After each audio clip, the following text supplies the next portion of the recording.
Anda yang berminat dengan barang kemas, jangan skip video ni.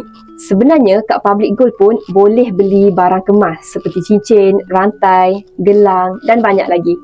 Kat Public Gold ni dekat cawangan PJ Jewel, sebenarnya tuan-puan boleh buat pilihan untuk beli item barang kemas yang berketulinan 916 dan juga 999.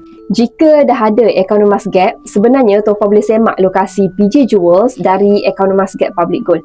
PJ Jewels ni adalah syarikat di bawah Public Gold yang menjual barang kemas dari pelbagai desain lah. Okay? Jika anda belum lagi ada Economas Gap, boleh ambil peluang untuk buka Economas secara percuma.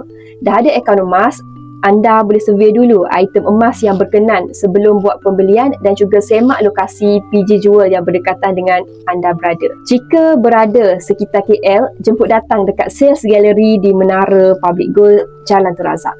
Ada pelbagai koleksi dan desain emas perhiasan pilihan anda. Berminat nak buat belian emas perhiasan, boleh PM saya untuk dapatkan bimbingan secara percuma.